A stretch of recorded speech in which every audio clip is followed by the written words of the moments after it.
پھر میرے آقا نے فرمایا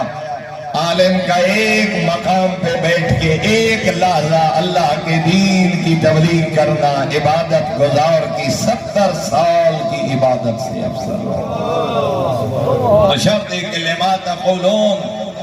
ما لا تفعلون دا مصداق نہ ہو،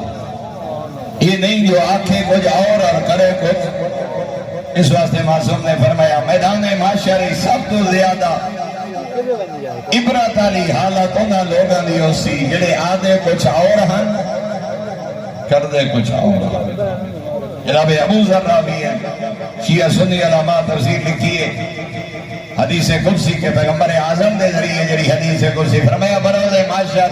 جدہ بندے معاشر جاسے تے جنت والے پاسے جا رہے ہو سے ایک شخص تو ایک سے یعنی آنتا عمل پہنچے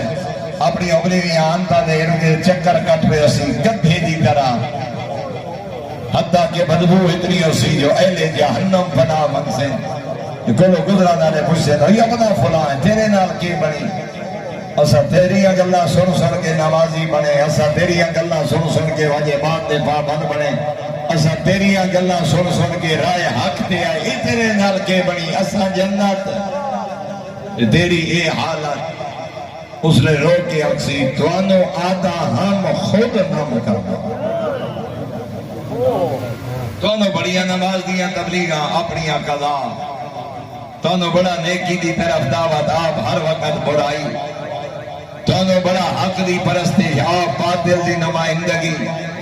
توانو بڑا زکاة دے خمس دیا پابندیاں تے آپ غاسب ہم، توانو بڑیاں حج دیا تبلیغاں تے آپ نقیدی، توانو آتا ہم خود نم کرنا،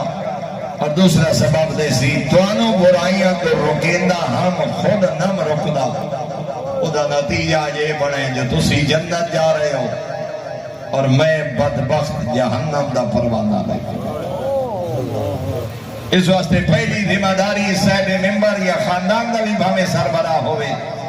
قبیلے دا سردار ہوئے، بستی دا سردار ہوئے، پہلی ذمہ داری یہ ہوتی ہے کہ اساں گل کرن والے دے اپنے کن زیادہ تو زیادہ زبان تو 4 انگل دور ہیں۔ اس واسطے لوگاں تک بعد اس گل پہلے اپنے تک، اور یقین جانو میرے محترم جنہ با عمل زندگی گزاری ہے خدا بات انہوں نے زبان اچھ اثر بھی پیدا کرے۔